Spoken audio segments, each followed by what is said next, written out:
Our cruise aboard the Celebrity Solstice brought us into Sydney Harbor at dawn. The early morning glow on the Opera House welcomed us into Australia. We had been to Sydney before. The Opera House is always a delight to visit, as well as the Queen Victoria Building. The stunning 19th century architecture now houses several floors of upbeat and expensive shops. Everything was decorated for the coming Christmas holidays. The twinkling of all the festive lights inside competing with the jeweled brilliance of the stained glass windows of the building. Walking around the city, we found interesting places to visit, like the oldest pub in Sydney, or the historic Observatory Ball Drop at noon. The Art Museum displayed wonderful Aboriginal works. Then it was time for us to board a train and cross the iconic Sydney Harbour Bridge and head north to be with longtime cruising friends Bill and Megan in Newcastle. As usual, Megan provided an excellent feast of celebratory food, while Bill did what he does best and handled the bubbly. We have shared 4 Christmas dinners together in 4 different places around the world, almost always with turkey and all the trimmings.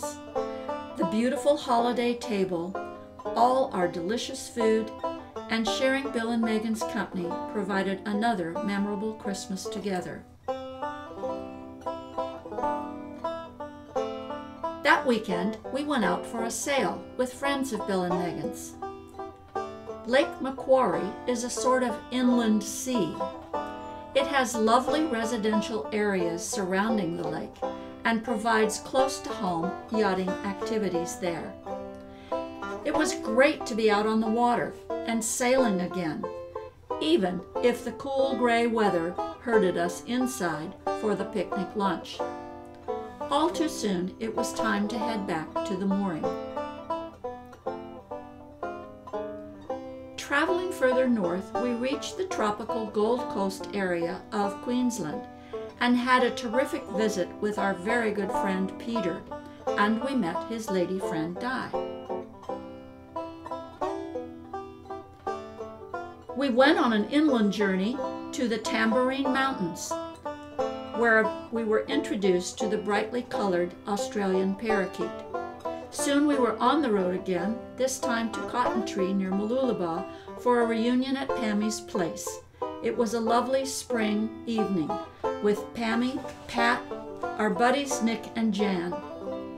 Water sports again on the menu. This time we tried paddleboarding.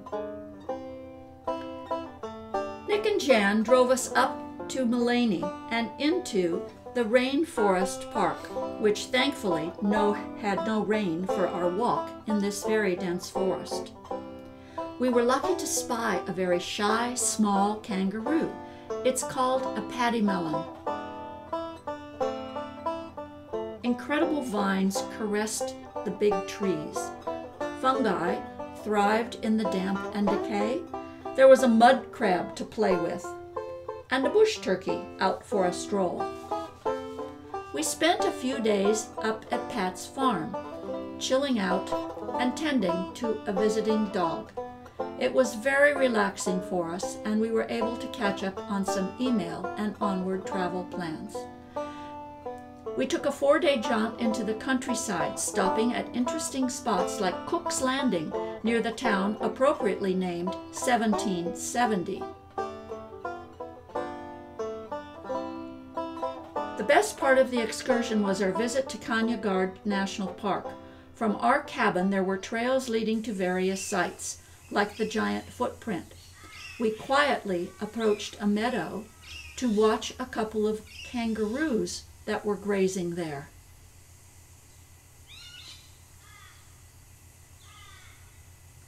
The afternoon feeding time for the chooks at the cabin also brought in a large flock of the Australian parakeets.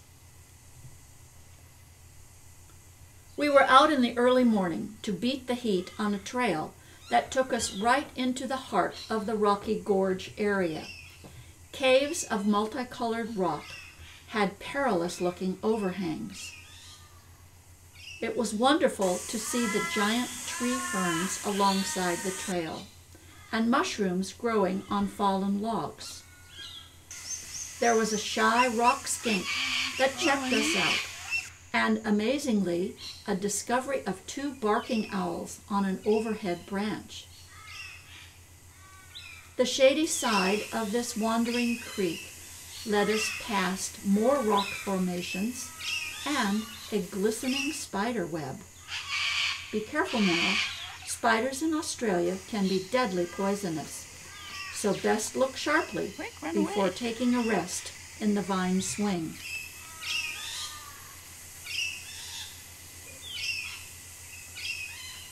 Lady Elliot Island off the Queensland coast is the bottom end of the Great Barrier Reef. We took a small 15-passenger plane from Bundaberg to get there, overflying the flat coastal scenery and landing on a very short runway that crosses the middle of the island. Look out, birds, here we come!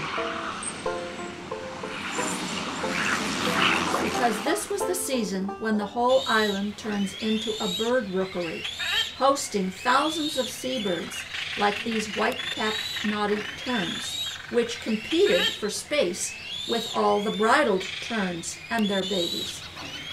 Talk about noise and the smell, neither of which seemed to bother the mother buff-banded rail that calmly paraded her chick around.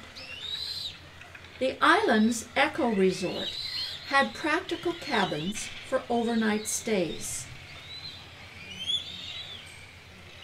Ours had a great beach and outer reef right in front of the porch. There were funny hermit crabs to watch, and we even saw a big turtle come ashore that evening to lay eggs. When not snorkeling in the blue waters, we made nature walks with the excellent guides of this World Heritage Area. And that's how you can identify the different colors. 소리도 보는 거. 저쪽에 한 마리씩 좋지? 안 보여?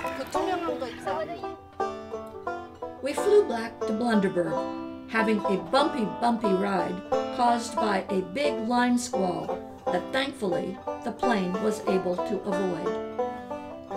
Australia was a land of new experiences, but was mostly memorable for all the wonderful visits we had with our friends living there.